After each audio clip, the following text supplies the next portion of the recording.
Hello दोस्तों, पुण्य श्लोक अहिल्या देवी के आज के एपिसोड में अपनी मां से नाराज मालेराव दौड़ते हुए अपने कक्ष में निकलता है, लेकिन उतने में ही खंडेराव उसे बीच रास्ते में रोक लेता है और कहता है कि तुम इतने नाराज क्यों हो।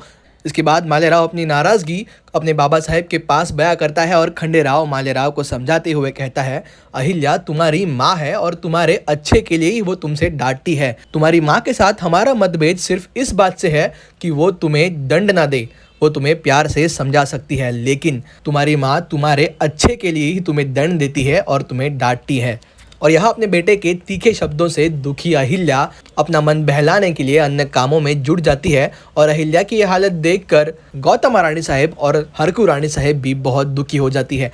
और यहाँ द्वारका बहुत खुश है क्योंकि मालेराव को भड़काने में वो सफल हो चुकी है। वो कहती है मालेराव भले ही छोटा है, लेकिन सभी बड़ों के गणित बिगाड़ने में मालेराव माहिर है, क्योंकि मालेराव अहिल्या और खंडेराव की बीच की कड़ी है और अगर हम उस कड़ी को ही तोड़ दें तो अहिल्या और खंडेराव एक दूसरे से अपने आप दूर हो जाएंगे।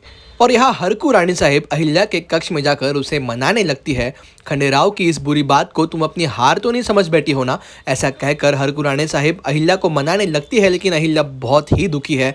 लेकिन उतने में ही वहाँ खुद मालेराव खाने की थाली हाथ में लेकर अहिल्या के सामने आ जाता है और कहता है, मुझे नारियल का लड्डू खाने की बहुत इच्छा हो रही है, लेकिन जब तक आप खाना नहीं खाओगी तब तक मैं वो लड्डू नहीं खाऊंगा। मालेराव के पीछे खंडेराव और मुक्ता भी खड़े हैं। अपने बेटे की वो प्यार भरी बातें सुनकर अहिल्या पिघल जाती है और अपना गुस्सा, अपना दुख दूर छोड़ते हुए मालेराव को वो गले लगा लेती है और कहती है कि मालेराव, आइंदा से ऐसा कभी मत सोचना कि तुम्हारी माँ तुम्हारे साथ कभी राजनीति खेलेगी। दोस्तों, उतने में ही वहाँ एक सेवक आता है और खंडेराव से कहता है कि गुणोजी साहेब आपसे मिलना चाहते हैं। खंडेराव तुरंत वहाँ से निकलकर गुणोजी से मिलने जाता है, लेकिन यहाँ अहिल्या सोच में पड़ जाती है कि रतलाम गाँव में जलबंधक बनाने की जरूरत क्या है।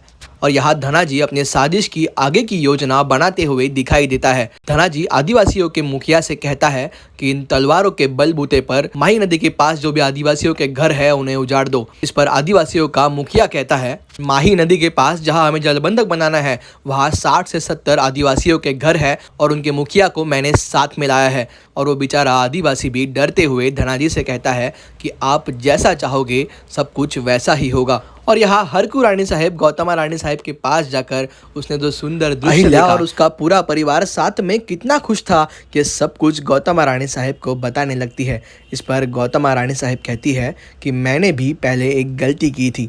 मुझे लगता था कि खंडेराव को कोई भी कुछ ना कहे और अब वही गलती खंडेराव मालेराव के परवरिश में भी कर रहा है और इस बात की सज़ा बेचारी अहिल्या को भुगतनी पड़ती है। मैं तो बस शिव शंभू से यही प्रार्थना करूंगी कि अभी जैसे अहिल्या और उसका परिवार खुश है वैसे ही हमेशा रहे।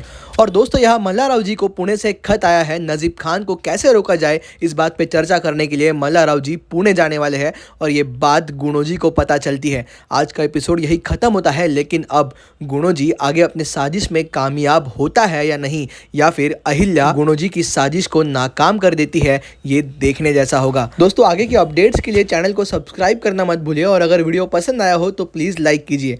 धन्यवाद।